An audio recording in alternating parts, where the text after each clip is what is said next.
Santabi ng Duterte administration ng mga programa sa infrastruktura na kinakailangan din ng bansa tungo sa ating tuloy-tuloy na pagunlad.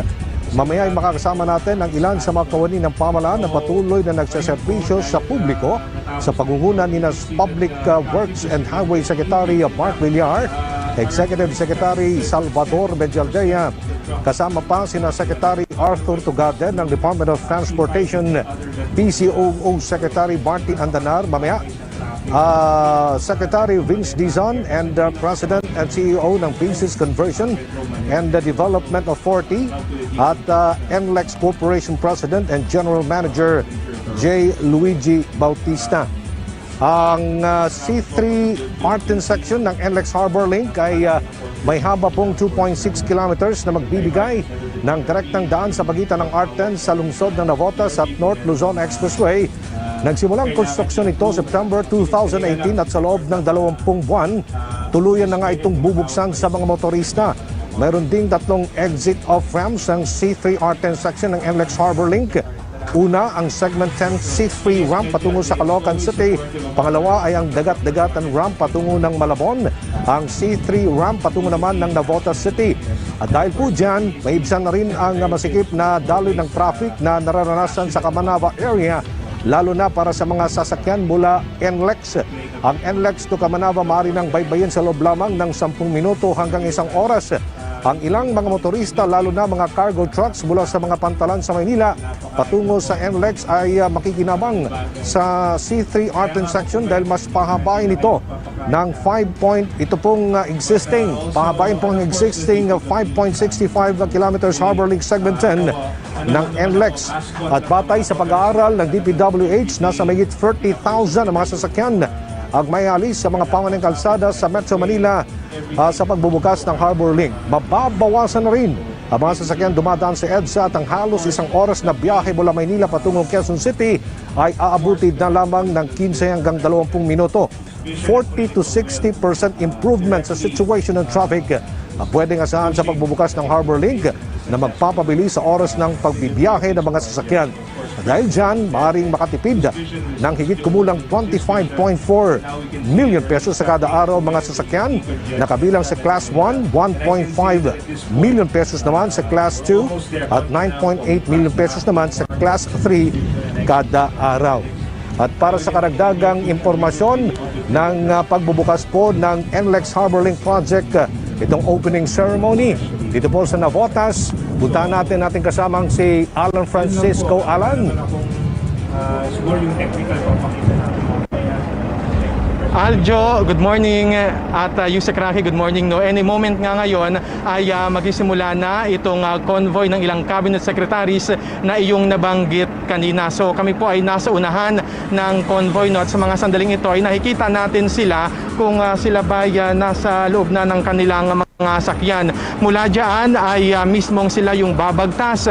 Unang makararanas po nitong build project ng pamahalaan. Ito nga po yan, yung daan mula sa Caloocan Interchange C3 patungo sa Mel Lopez Boulevard na ang dati po ay tawag ay Arten. At yun muna, latest. Aljo, balik muna sa'yo.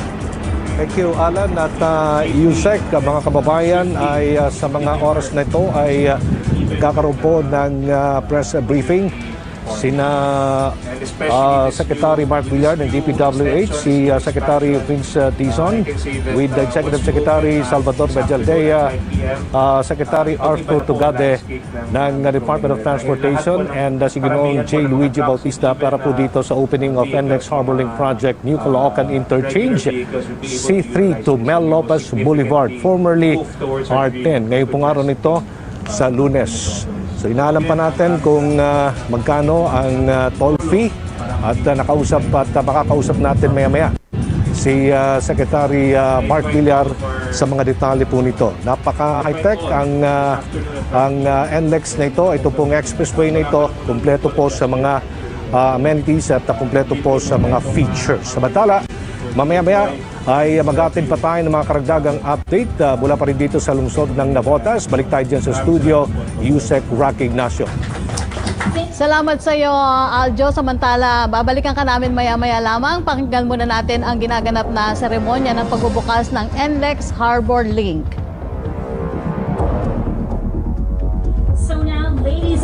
gentlemen, it is time. The NLEX Harbor Link Project New Caloocan Interchange, C3 to Mel Lopez Boulevard, is now open.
And now to give us his message from the Office of the President, let us put our hands together for Executive Secretary Salvador Mejaldea. Good morning, everyone. I would just like to congratulate Metro Pacific, NLEX, DPWH for the simple but very significant event. Lumiliit na po ang Metro Manila. Congratulations sa inyo. Maraming salamat po.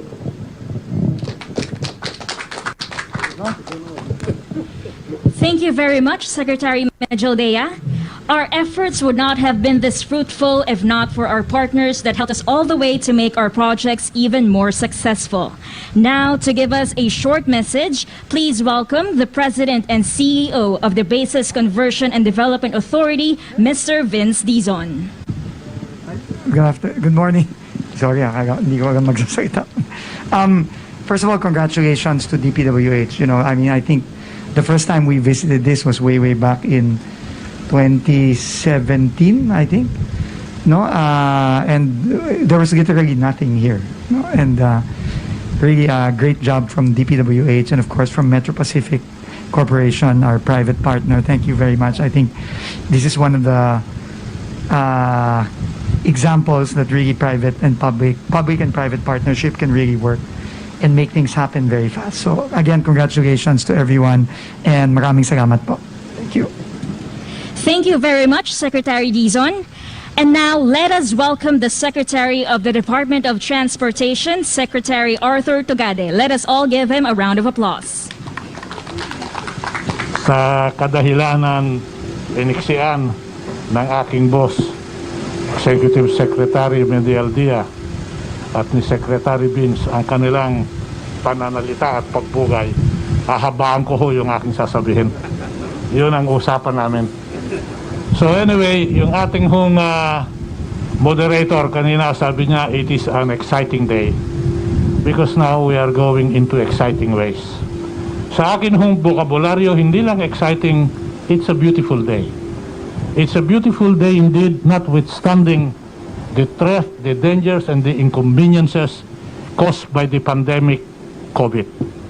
Kasi ho, napakaganda itong proyektong ito. It's a beautiful project, surrounded by beautiful people, albeit very limited. Hindi limited ang tawag ko dyan, President, ang tawag ko dyan, exclusive. Talagang this is an exclusive opening. Kaya it's a beautiful day.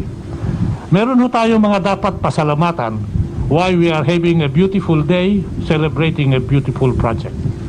Nandiyan ho yung kagawaran ng Public Works and Highways na pinamumunuan at nasa liderato ng ating mahal na kalihim si Mr. Mark Villar.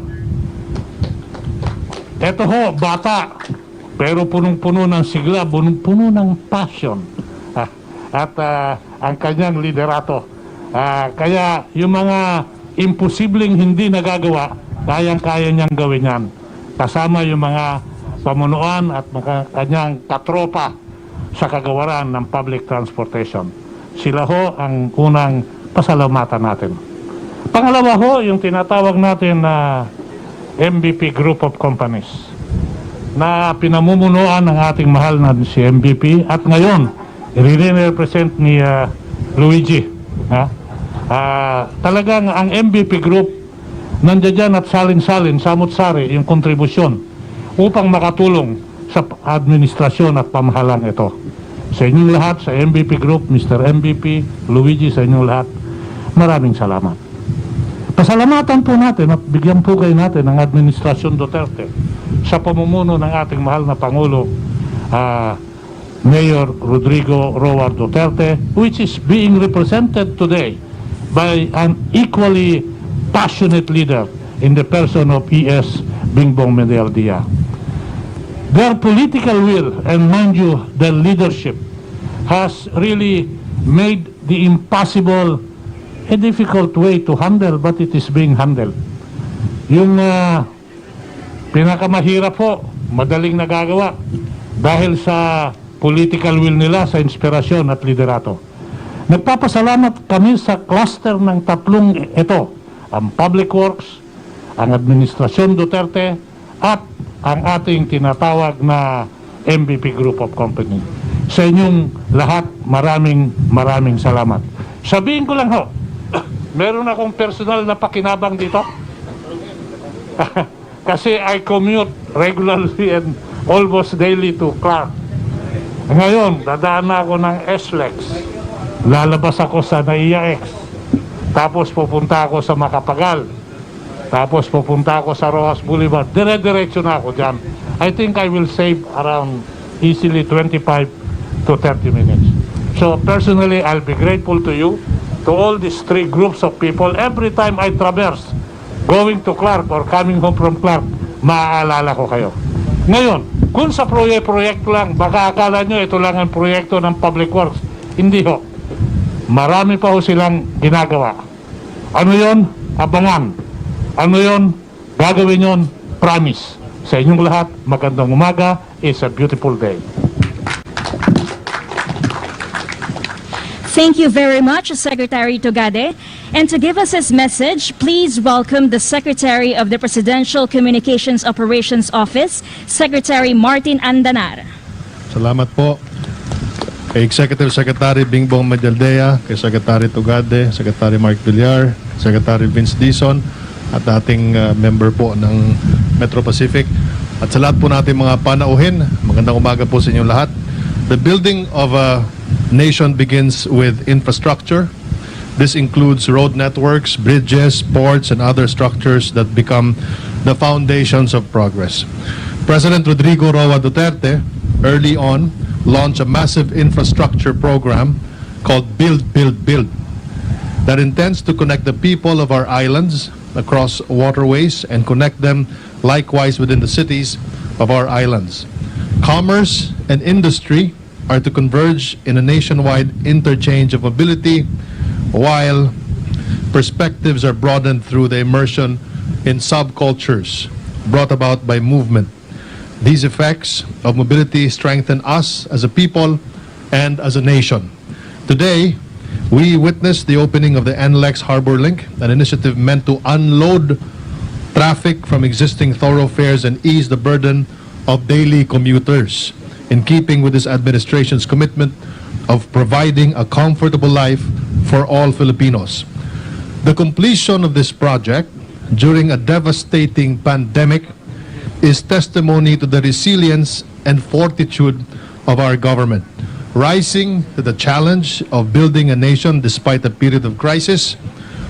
We join the nation in congratulating the constructors and the personnel of the different government agencies that contributed to the success of this undertaking. Thank you, and mabuhay ang Build, Build, Build. Thank you very much, Secretary Andanar. We all appreciate the message of support from all our hardworking government partner agencies. And now, to formally close this momentous event, we would like to call on the President and General Manager of NLEX Corporation, Mr. J. Luigi L. Bautista. Let's all give him a round of applause.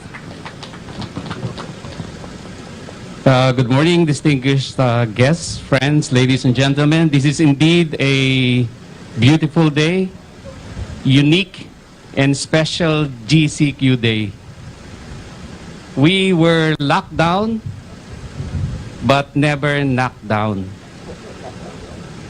As soon as clearance was given by DPWH, we immediately went to work to finish the NLEX Harbor Link section from New Caloocan Interchange in C3 all the way to Mel Lopez Boulevard, formerly R10. So under the cadence set by Secretary Mark, Secretary Art, and the rest of the BBB team, we worked overtime to deliver this piece of infrastructure that is vital for mobility and travel. And it will also facilitate faster movement of goods and cargoes, and thus enable the kickstart of our economy from the pandemic crisis. Our commitment never wavered, and our steady focus remained clear, and that is to undertake and complete high-impact projects that can positively transform our society. The current crisis has definitely changed the way we implement projects. We set the highest standards of safety and health. We followed all the protocols and procedures issued by the IATF, DOH, DOLE, DTI, and DPWH. In short, we did not leave anything to chance. And this project, ladies and gentlemen, is a template for our new normal. From rapid testing to constant disinfection, to provision of living quarters to our workers, to physical distancing, to medical clinic with assigned doctor and nurses, and so on. These health and safety features are on top of the usual standards for undertaking construction projects, and those are completing on time, within budget, and with utmost regard to quality. We continue to work closely with the government in pursuing our projects. As you already know, the NLEX connector is also underway to improve mobility between North and South Luzon. We are optimistic that it will gain significant headway this year, and God willing, completion is anticipated in less than 20 months. So before I close, let me take this opportunity to thank Secretary Mark Villar, Secretary Tugade, Secretary Vince Dizon, Executive Secretary Salvador Medialdea, Secretary Andanar, for your relentless determination to restart the economy through the development and implementation of infrastructure projects. This project is a clear testament that we are getting back on track. Please be assured of Metro Pacific Tollways' continuing cooperation and active engagement. Some things may change because of the pandemic, but our commitment stays the same. Maraming salamat po. Thank you very much, Mr. Bautista, and to all our distinguished guests who have shared their valuable insights today. With the opening of this expressway, we are getting closer to our vision of providing valuable road networks for Filipinos. The NLEX Harbor Link project marks the start of a continuous infrastructure development in the country, and together with the Build, Build, Build program of the government, the future has never looked brighter. Again, ladies and gentlemen, thank you for sharing your time with us today. But before we leave, everyone will be given a chance to be part of the drive-through at our newly opened NLEX Harbor Link project from New Caloocan Interchange in C3 to Mel Lopez Boulevard. See you again soon in our other projects. Please drive safely and have a good day.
ito na nga, at nakasakay na sa kanilang mga sasakyan. Mga alter egos ng Pangulong Duterte, si Secretary Mark Villar ng Public Works and Highways, Honorable Vince Dizon,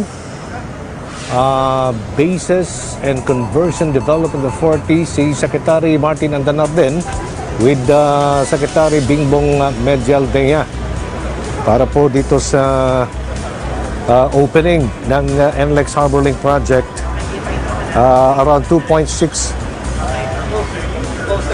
At para sa karagdagang detalye niyan, ay nakatutok pa rin natin kasamang si Alan Francisco. Alan? Go ahead. Aljo, nasa unahan nga kami ng convoy, no, kung saan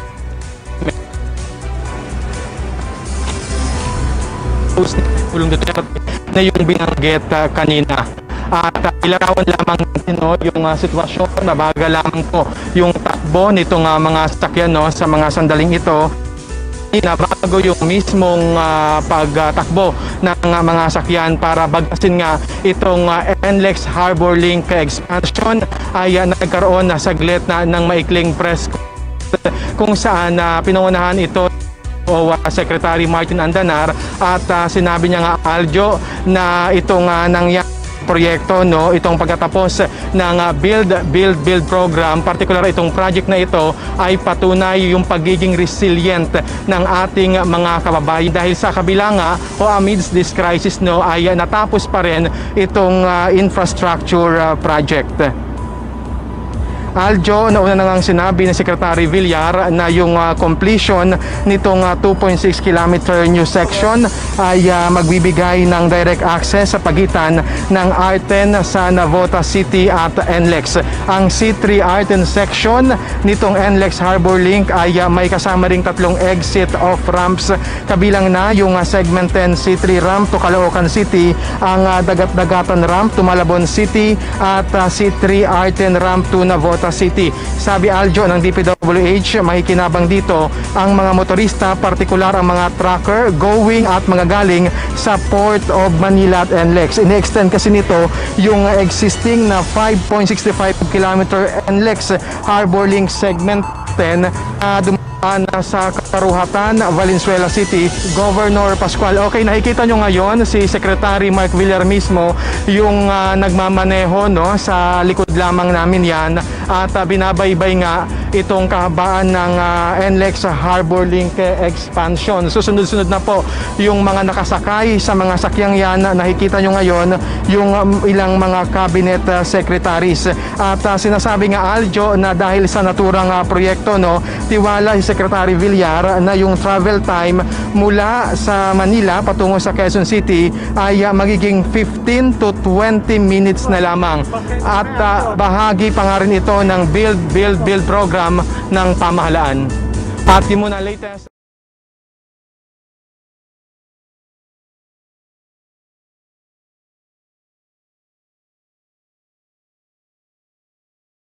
Six kilometers na direktang magbibigay po ng kalsada, kaginawaan sa lahat ng mga motorista decongest sa Petro Manila. Samantala ay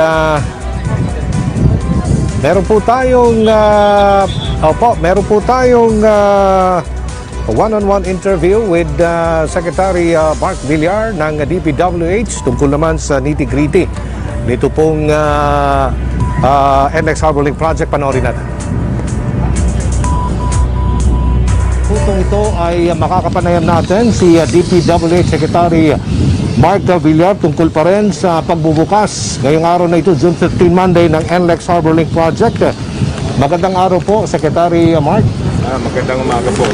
Opo, gaano po kahalaga ang proyektong ito, unang-una, Secretary, sa ekonomiya po ng Pilipinas?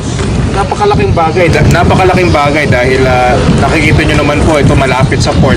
So lahat ng trucks na galing po sa port na papuntang North Luzon Expressway, dito na sila dadaan.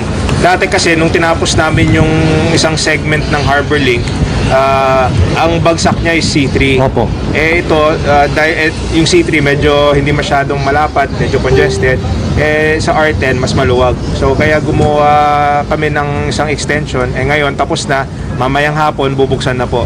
And ito po ay isang magandang halimbawa ng new normal sa construction. Opo. Kasi na ano talaga naging maraming mga regulations para manatiling ligtas sa mga workers dahil sa COVID. Okay.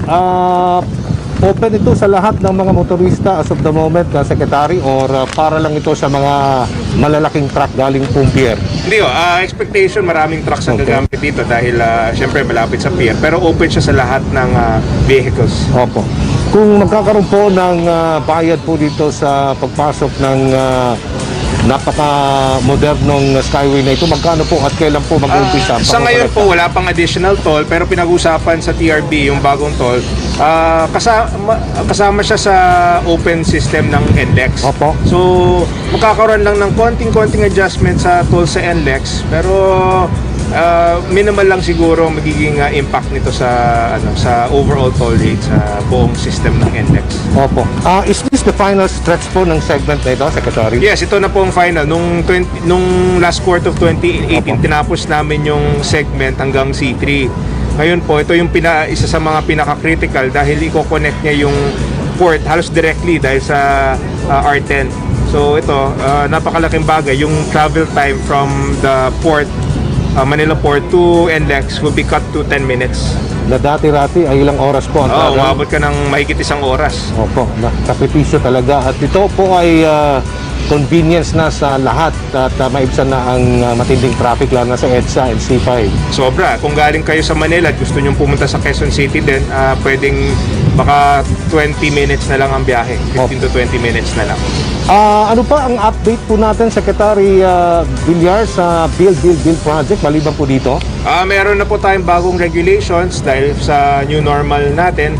At nakikita nyo naman na naging safe naman itong site. Nung nagtrabaho kami, wala namang, hindi naman naging malaking problema ang COVID. Safe naman ang mga workers at mabilis naman ang construction. So sa tingin ko, ito isang magandang halimbawa sa new normal natin sa construction.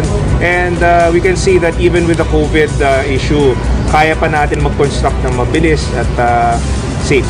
Opo. May konting delay po ang completion ng project na ito because of pandemic. Pero may time na nag-stop din kami. Pero nung nabigyan din kami ng exemption for flagships, nakapagtrabaho naman ng 24/7 at since nung ECQ hindi masyadong masikip, nakahabol din ang construction. Kaya ngayon po, makikita nyo naman tapos na po ang project. Opo. So paano po natin pinaghandaan ng DPWH ito pong new normal ngayon, lalo na sa ating mga manggagawa? Ito yung mga bagong regulations katulad ng yung testing bago pumasok sa site. Pag nasa site na sila, hindi na silang basta pwede umalis.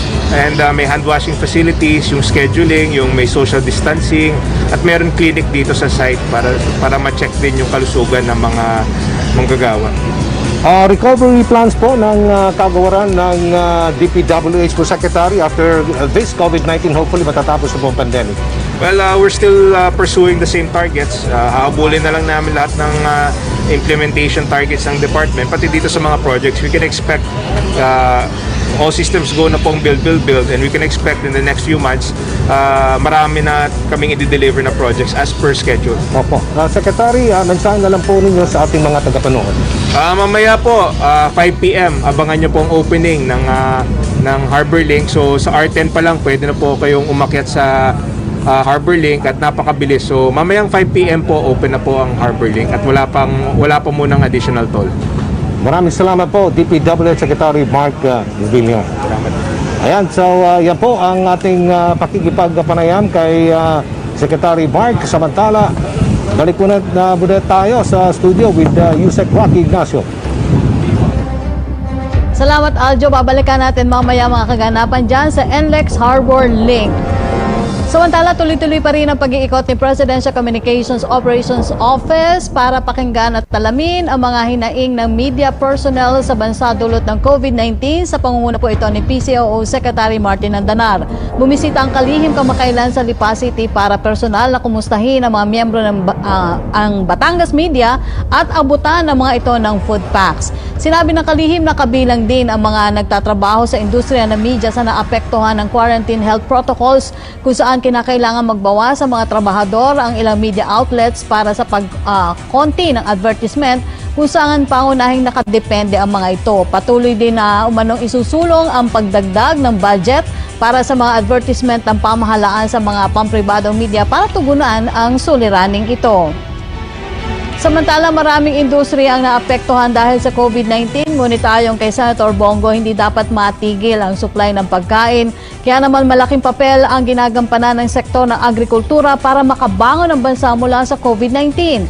Sinabi rin ng Senador na dapat mas paigtingin pa ang kagawaran ng agrikultura, ang mga programa para matulungan ang mga agri-producer sa bansa. Gayon din ang mga agri- at fishery-related micro, small, and medium enterprises. Sa pamamagitan naman ng expanded Sure Aid and Recovery Project ng ahensya, tuloy-tuloy din ang pagbibigay nito ng concessionary loans para sa mga magsasaka at mangingisda. Gayon din ang ilang pang programa para tiyakin ang food productivity sa bansa.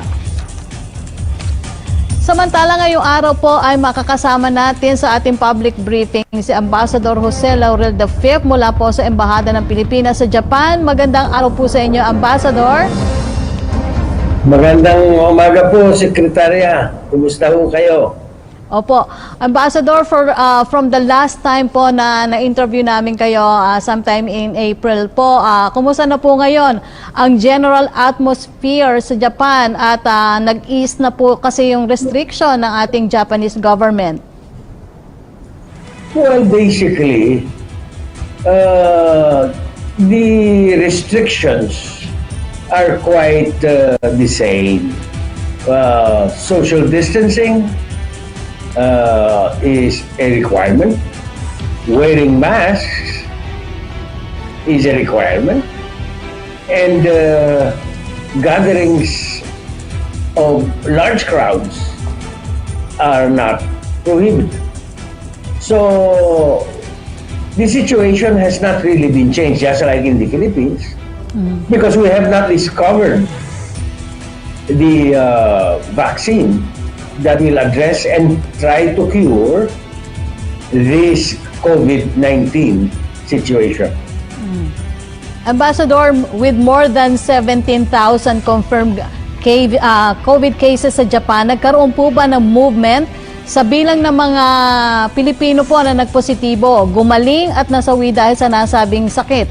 Ano po yung pinakahuling update dito? Actually, kukunting Pilipino ang naapekto. Alinsunod sa mga records na natatanggap namin dito at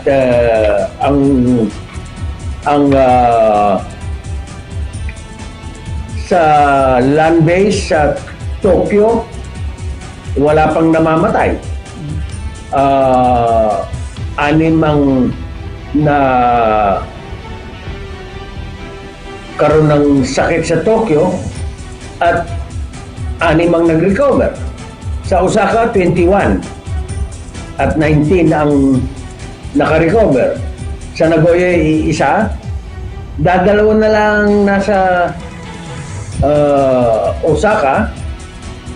Sa sea-base, ang mga seamen ho natin,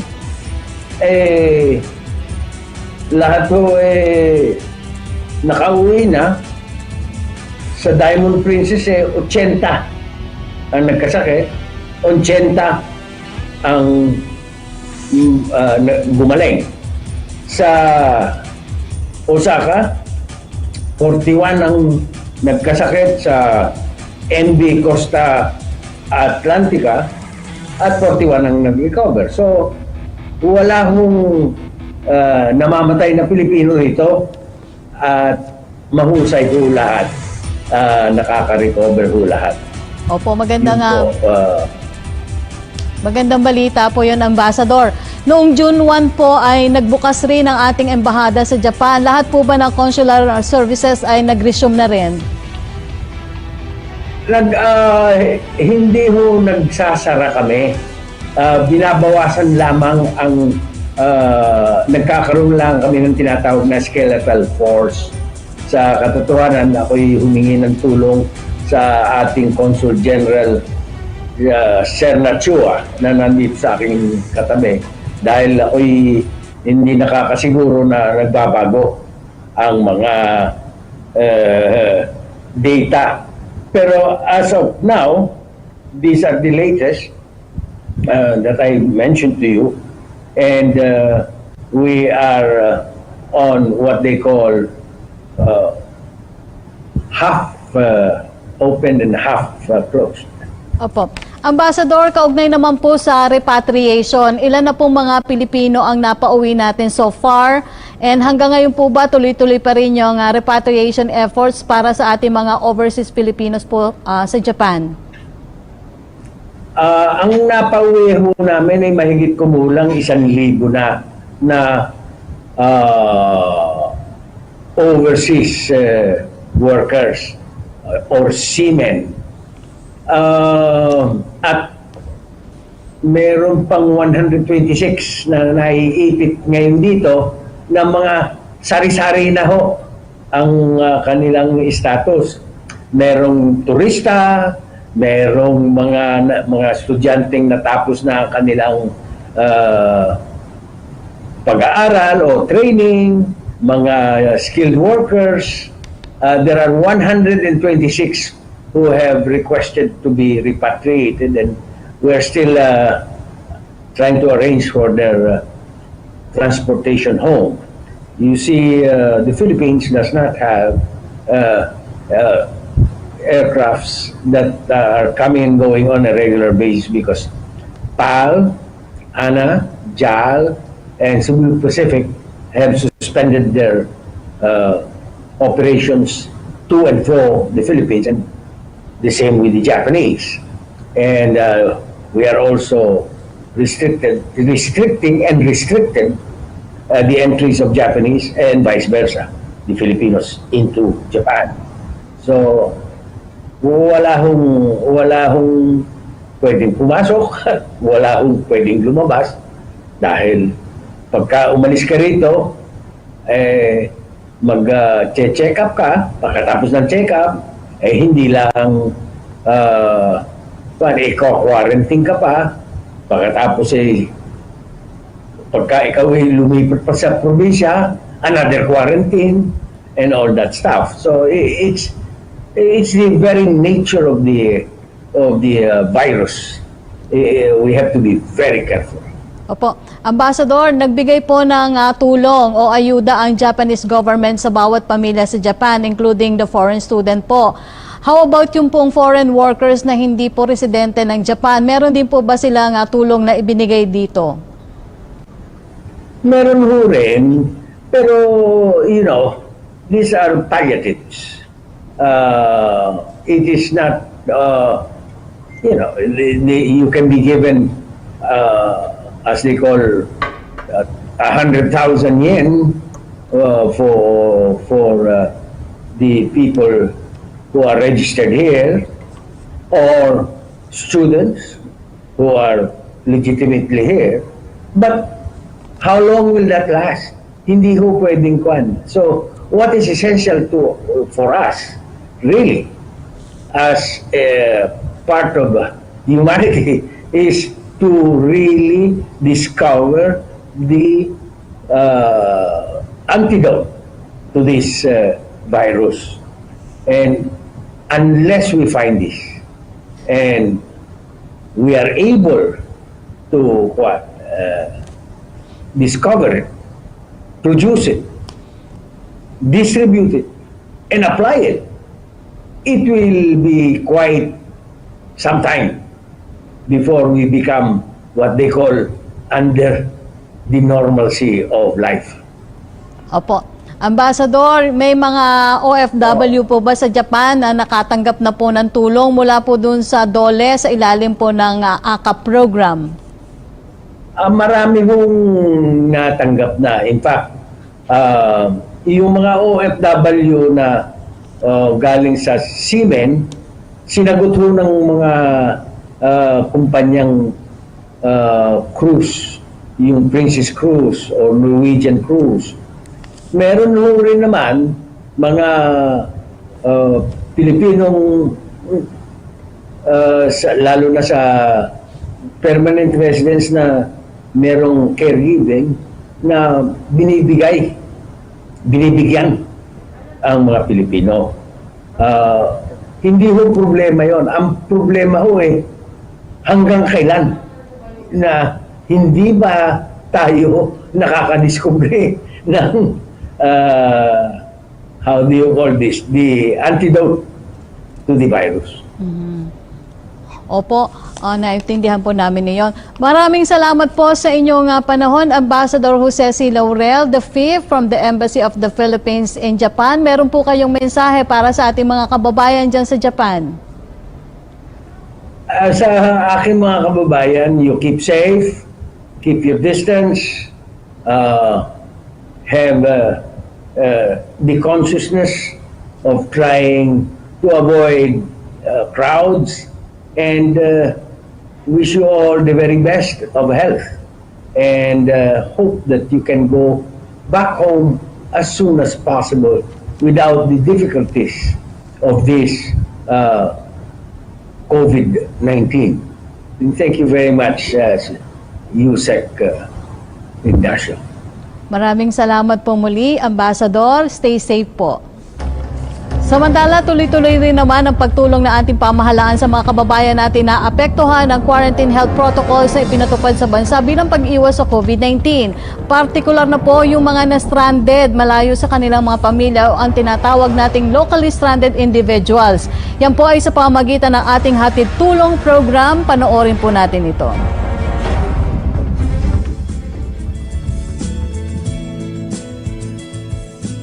Upang mabigyan ng pangmatagalang tulong ang ating mga kababayang nais magbalik probinsya at makapagsimulang muli, pinagtibay ni Pangulong Duterte ang Executive Order No. 114 o ang Balik Probinsya, Bagong Pag-asa Program.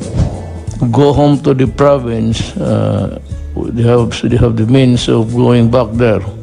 And there is a promise. What is really very important is we give them hope.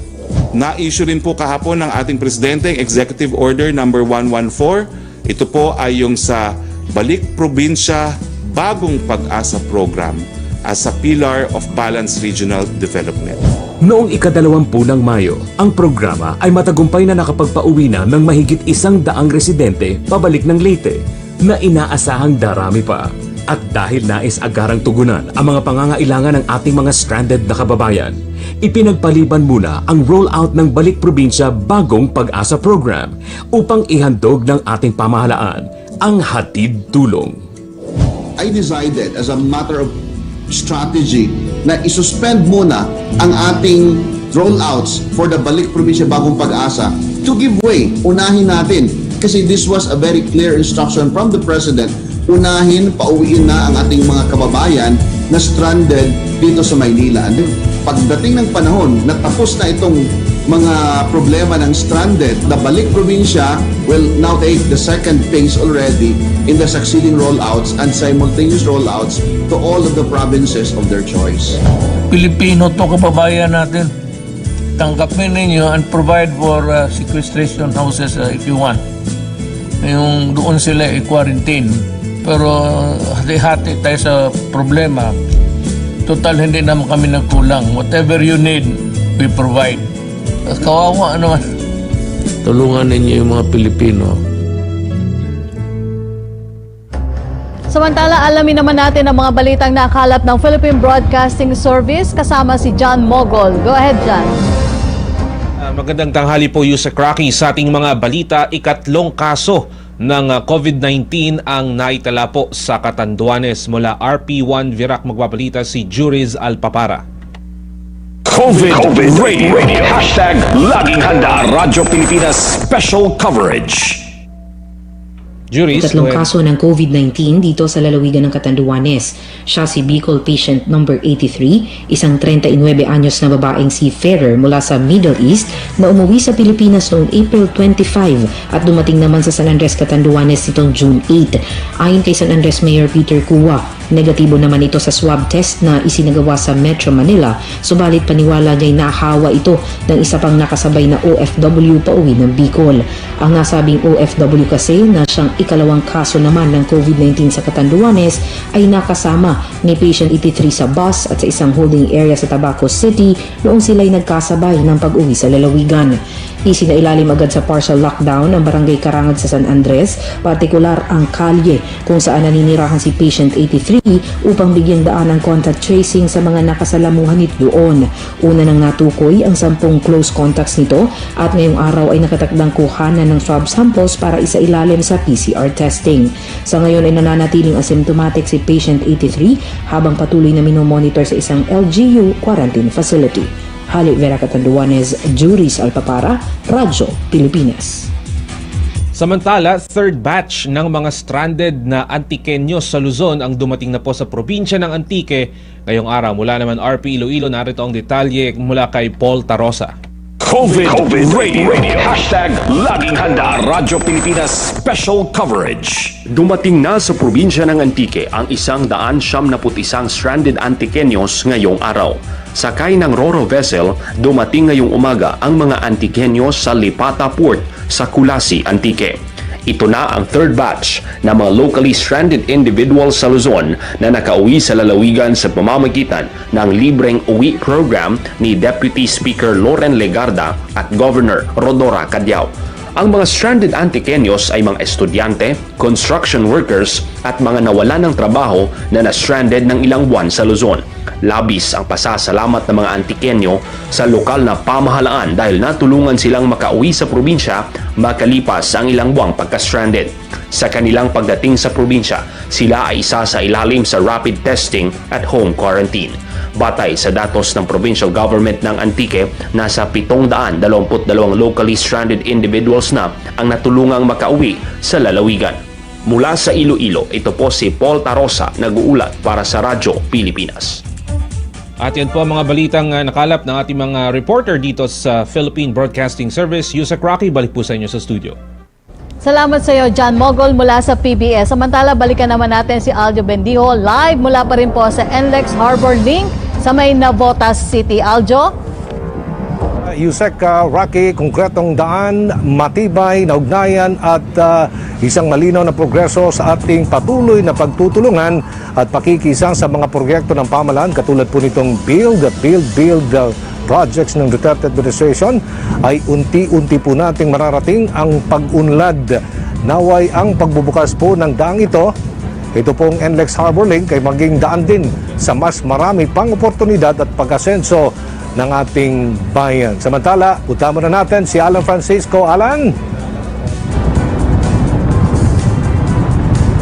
Oo, Aljo, inulan na tayo rito sa convoy, no? Kasi nasa unahan tayo ng convoy ng mga ilang cabinet secretaries, no? Habang binabaybay natin itong NLEX Harbor Link. At yun na muna, no?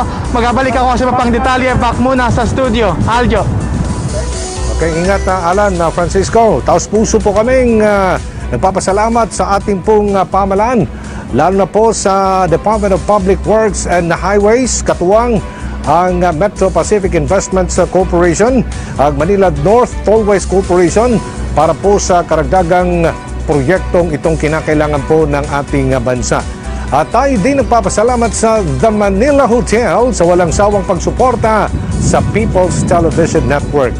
Muli ako po si Aljo Bendijo para po sa PTV, para sa bayan. Balik po sa iyo dyan, Yusek Rocky. Oy, salamat sa inyo, pati kay Alan Francisco na talagang naulanan ay talagang sa ating sinasabing trabaho kasi ito. Salamat din sa iyo, Aljo Bendijo. At dyan po nagtatapos ang ating programa hanggang bukas pong muli. Sa ngalan po ni Secretary Martin Andanar, ako po si Yusek Rocky Ignacio mula sa PCOO para sa Public Briefing, #Laging Handa PH. Kaya natin to, kaya natin